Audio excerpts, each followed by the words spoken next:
Hey everybody, how's it going? Glad to be back with you on the How Can You Be So Obtuse podcast. It's me, Blair, back at it again. I've been gone for a little while, been a little busy, but I'm back and I promise to be back every week. So let's get right into it because I know what's pissing me off is pissing you off. And let's get to the two biggest lies that we are being told right now. And of course, we have to start with COVID-19. Good old Comrade Newsom shut us down again. And why did he shut us down? Simply because he wants to do it. There is no science. It's totally politics, and I'm going to explain to you why. The spike in cases, Newsom and all of his cronies in the California government have blamed on the restaurants, the bars, the nail salons, the indoor activities, the blah, blah, blah, blah, blah, blah, blah. All bullshit. They are all bold-faced lies. And let me tell you why. Newsom opened California back on May 18th.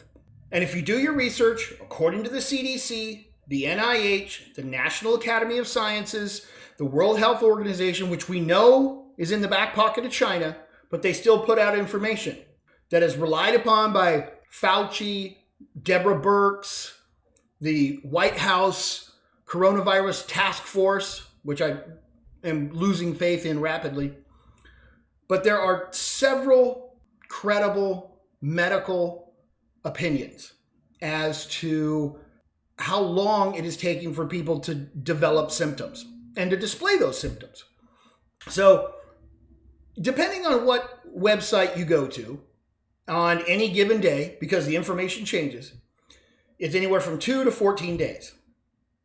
And the largest generally accepted model is 5 to 8 days.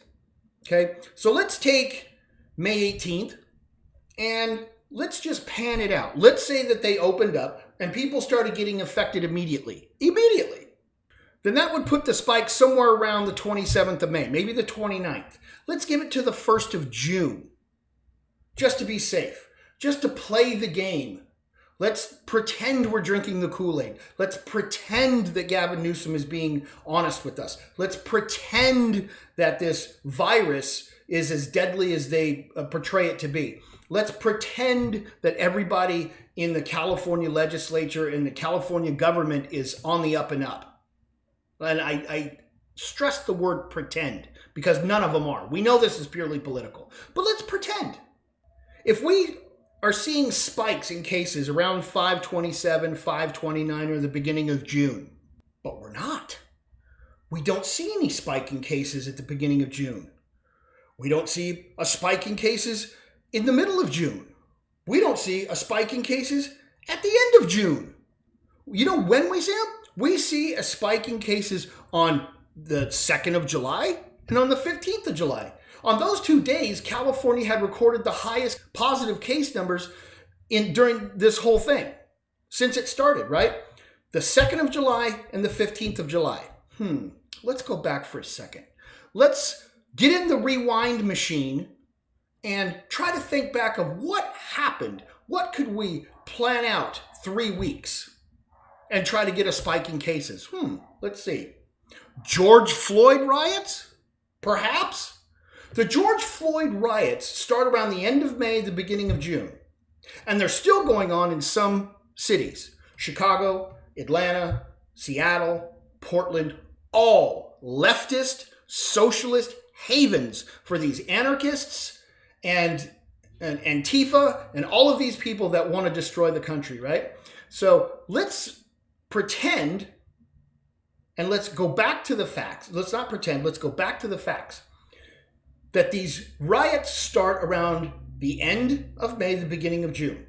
So let's give it 8 days. Shoot, let's give it 2 weeks. So when do these cases start to peak? Well, they don't start to peak until we see tens of thousands of people in the streets. Tens of thousands of people marching together. Tens of thousands of people chanting, yelling, screaming, being sprayed with tear gas. Their mucous membranes are leaking all over the place. Their eyes are teary. They're rubbing their face. Oh, what are you not supposed to do? We have seen a 75% increase in cases. Terrible. Terrible if you listen to the media. If you dig a little deeper and you do your own research, yes, California has seen a 75% increase in cases. The whole country has seen a 54% increase in cases. But you know what we haven't seen? We haven't seen a 54% increase in deaths. As a matter of fact, deaths are down 87%. Deaths are down under 1,000 people a day. We will see spikes on Tuesdays, which is usually the highest day that we see a spike, because all of the totals are totaled up from the weekend. But this is the lie that they're portraying to us. This is the lie they expect us to believe. This is the lie they are using to slowly whittle away at our constitutional rights. Don't wear a mask. Do not wear a mask. I don't wear one. The only reason to wear one is so that you can be identified. So you can be counted as one of the sheep. So they can rely on you to do exactly as you're told, no matter how big the lie. Do the math, people. California has 39.5 million people. How many deaths have we seen total? 7,500? I mean, would you shut down all of Spain because you saw 7,500 deaths? What about Italy? 7,000 people. What about the UK? 7,000 people. Would you shut down the entire economy? Twice? Don't tell me this shit isn't political, because it is. It is designed to drag out this manufactured epidemic, this manufactured crisis, as long as humanly possible, as long as politically possible. And you know when that is? November. They want to use the pandemic, they want to use this infection as an excuse for vote by mail. And we know that mail-in ballots are fraught with fraud. We know for a fact, all you have to do is go to Pennsylvania, Florida, New Jersey. Don't take my word for it, people. Research it yourself. Research mail-in ballot fraud. Don't take my word for it. They're using these excuses to disrupt life as we know it, as much as they can. Keep us home. Prevent us from making a living wage. Prevent our children from going to school. I live in San Diego County. To this date, I know you've heard me say this before, to this date, as of July 22nd, there hasn't been a single recorded death in a person under 20 years old from COVID-19. Not a single one. And yet all schools are shut down. All schools are shut down for the foreseeable future. And the people that we thought we could count on, our elected leaders, hell, our teachers, are nowhere to be seen. They're hiding in the shadows. They're cowering at home. And they expect us to believe that an hour-long Zoom class is supposed to replace 40 hours of in-person schooling every week. This is ridiculous. This is unconstitutional, and it should be illegal. I want somebody to tell me how a person working at AM/PM, somebody working at Vaughn's, somebody jockeying the cash register at a McDonald's, who was considered essential, are braver than the teachers that we send our children to? Am I missing something? If our teachers are too afraid to go to school to teach, to earn the money that we pay taxes for, stay home. Let a young teacher go in and teach the kids. Let somebody with balls go in and teach the kids. Let somebody with morals and principles go in and teach our children. Kids need school. Young children need structure. Young children need socialization. Young children need in-person schooling. Zoom classes do not cut it. And not only do they do not cut it, but it cuts into the productivity of the parents. What are the parents supposed to do? Just give up everything they've done? Give up the businesses they've worked so hard to build? Maybe they've been an employee at the same company for 20 years. What are they supposed to do now? Oh, I hear what you say. Yeah, kick out money for a babysitter. Where are they supposed to get that money? Oh, from the state, right. Because the state isn't going bankrupt as it is. These are all lies. Everything the media is telling you is a bold-faced lie.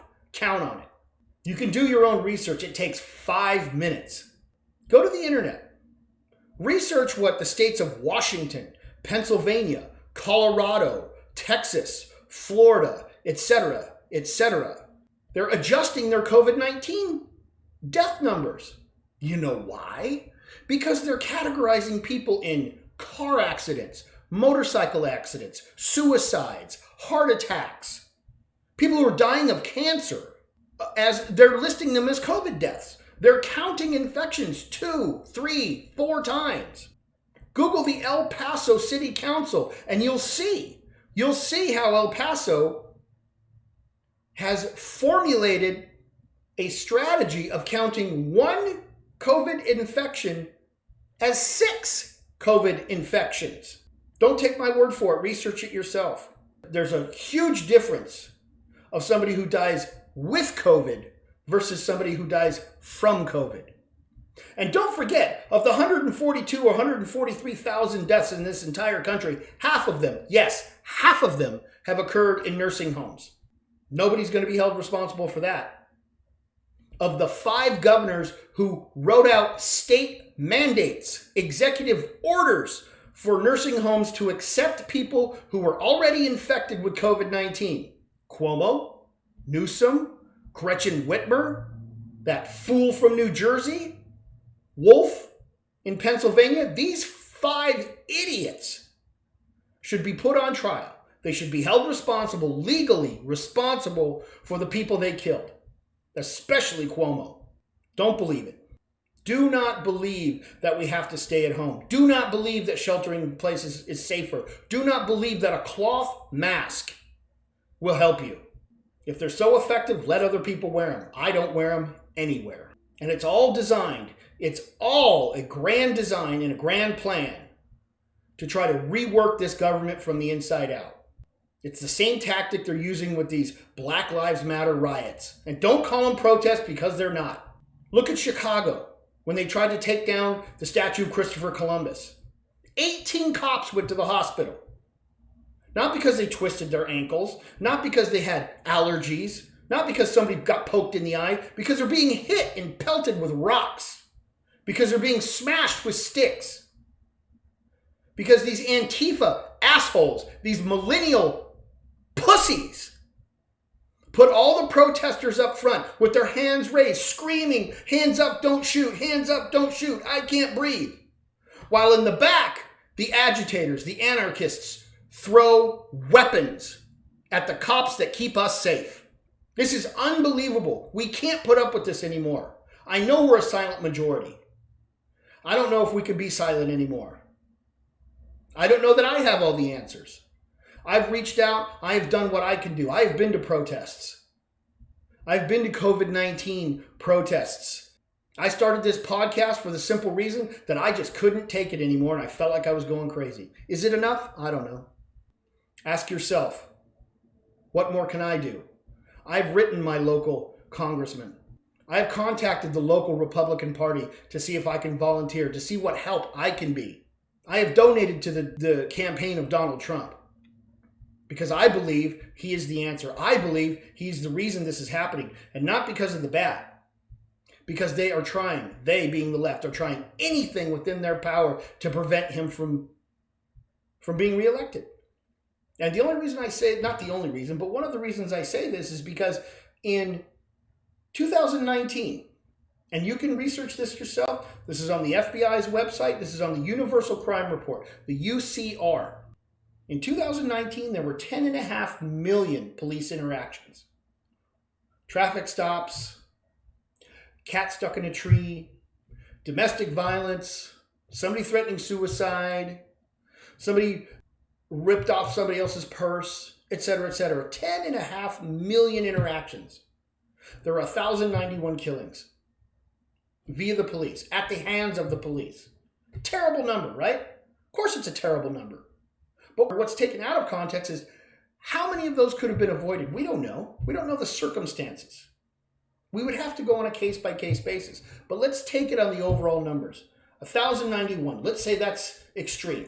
1,091. Of those 1,091 killings, 41 were of unarmed deaths. 41. Not a bad percentage if you ask me. Of those 41 unarmed people who were killed by the police, 9 were black. 9. I'll say it again, 9. Is that an epidemic? Is that systemic racism?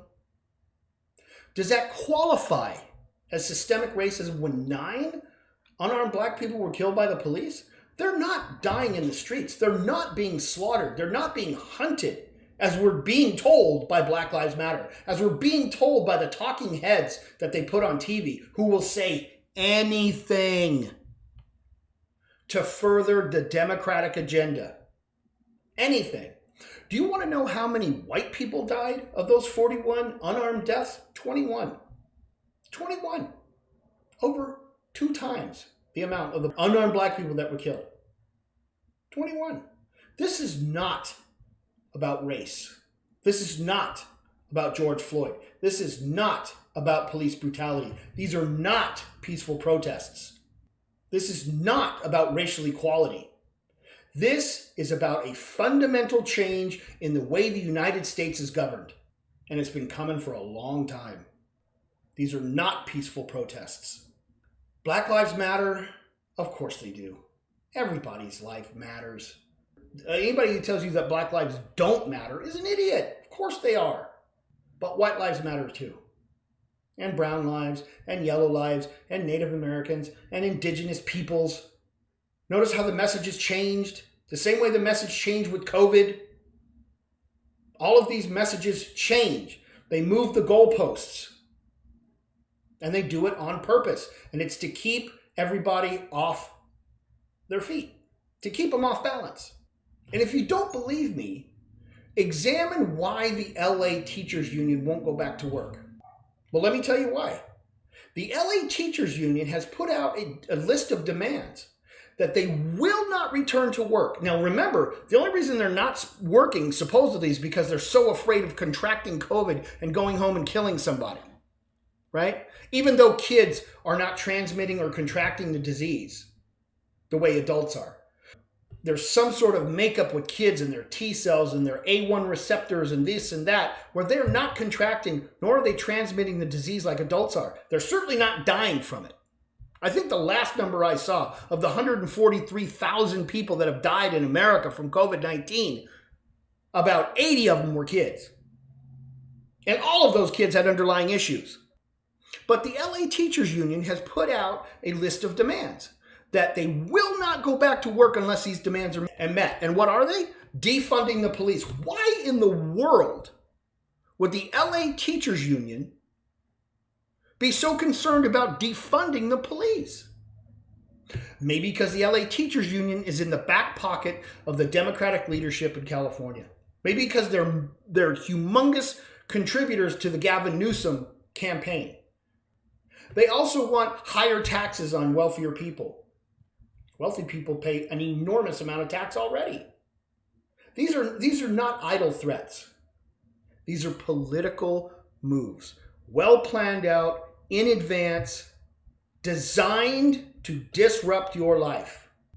I haven't heard anything in the San Diego Teachers Union about any of these, but I'll have you know, if I hear any of this, I will lose my mind. I'll lose it. We're slowly moving towards a socialist, communist construct. In 1958, we were warned. In 1958, a man named A.S. Herlong Jr. of Florida, a Democratic member of the House of Representatives from 1949 to 1969, addressed the House of Congress. And in his comments, he listed 45 points at how America could be turned into a communist country. And they've stopped using terminology like communist and socialism. It has been politically correct and politically corrected the language to reflect the political correctness. Now it's called democratic socialism, right? Not communism, not straight socialism, democratic socialism. But here's just a couple of the 45. I don't want to get too deep into it. You could find it online. It's under the communist goals in 1963. And you ask yourself how many of these have already been fulfilled. Number 3 is develop the illusion that total disarmament by the United States would be a demonstration of moral strength.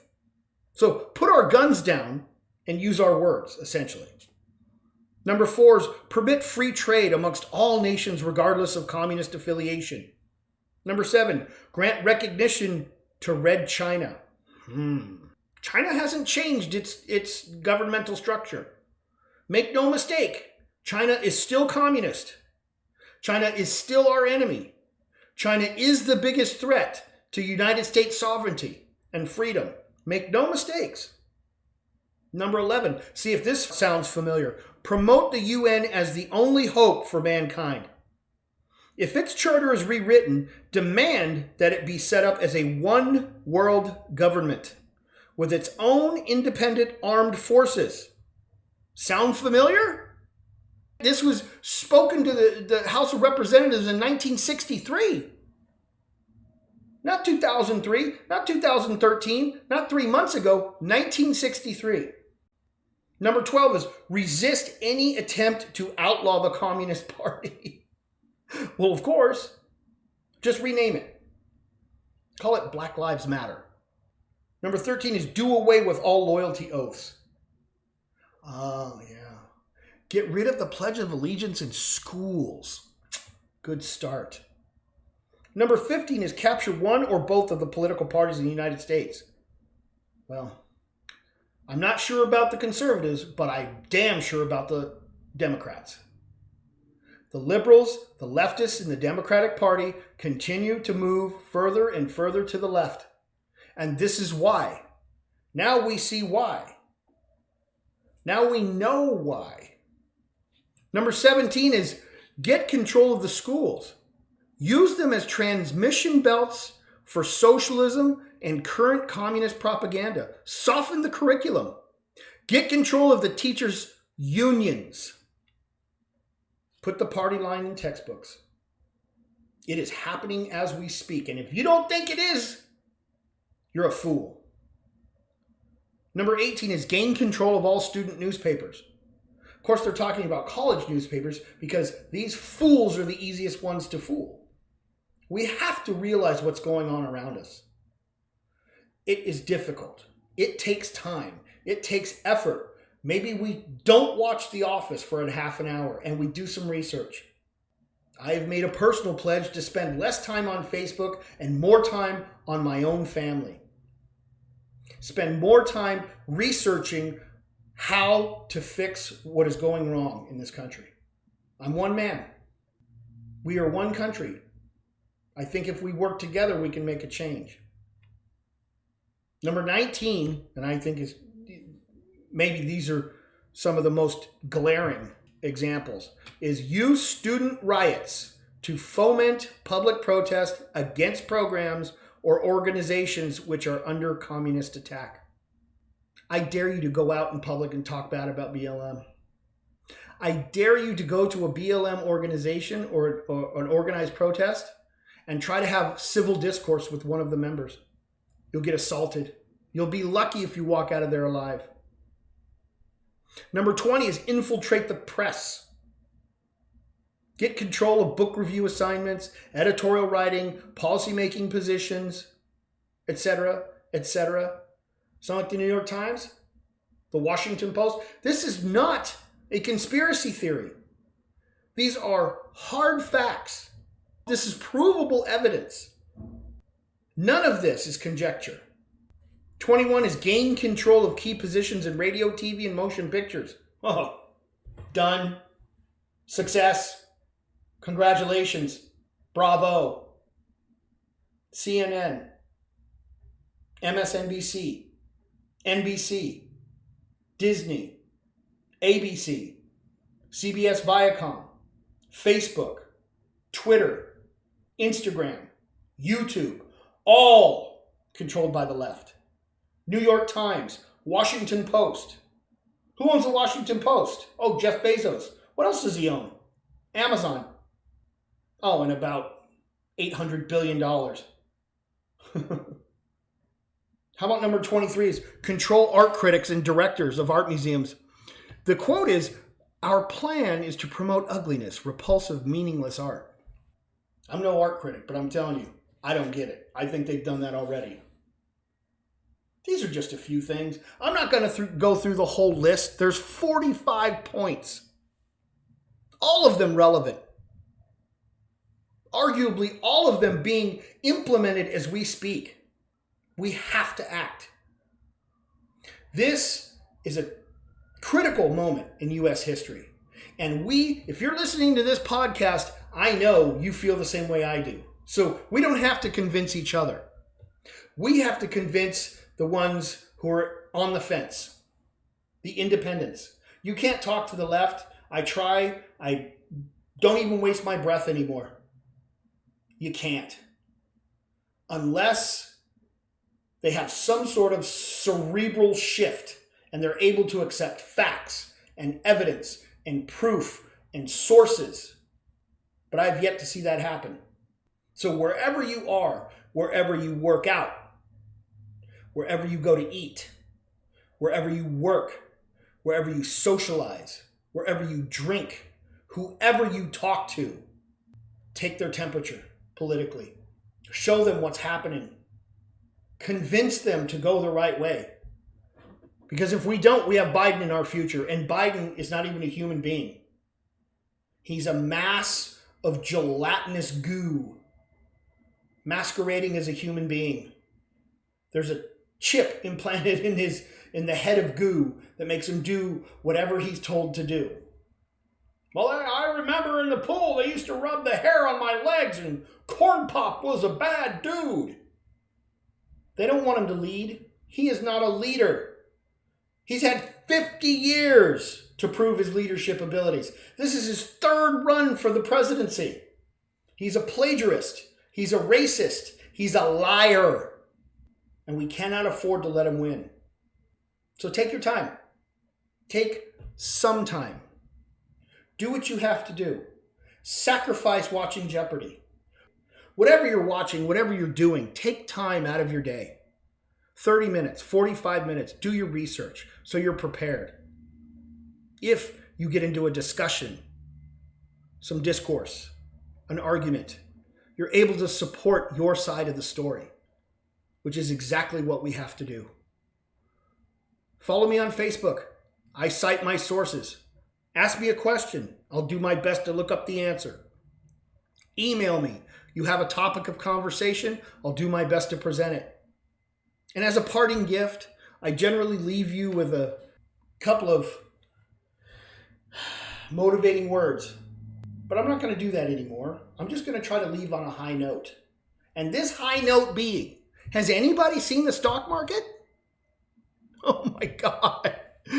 That was the only leg they had to stand on, was destroy the economy. They couldn't destroy the economy. It's coming back.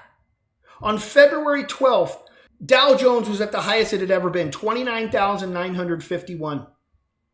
And then we saw the biggest precipitous drop in American history. We had never seen an 11,000 point drop like we did after the COVID-19 lockdowns. It went down to 18,000 and change in 30 days. We had never seen that before. It had never happened before in any country. But guess what? Today, July 22nd, the stock market cleared 27,000. It closed at 27,005. And if you were watching the news, if you were paying attention, all of the so-called experts were predicting it was going to take 5 years to recover from this. That this was a death knell for Trump's campaign. That he would never recover from this. That it was impossible for him to rebuild the economy. And Holy shit, did he rebuild the economy? Regardless of people staying at home, regardless of businesses being shut down.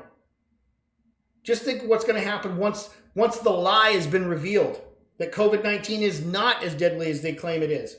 Watch when the federal government starts to crack down on these anarchists and rioters and looters and murderers. Wait till you see what happens to this country. I am optimistic. It didn't take 5 years to recover. It took 5 months. 5 months. Remember that when you have a conversation with somebody. Remember that when they call Trump a racist and a buffoon and an idiot. Remind them of what he has done. Remind them of where this country is going. Remind them of what we have to do. And remind them that there's still time. Remember, our decision, the country's direction, will be decided in November. And just remind them that there's still room. Still room on the Trump train, baby.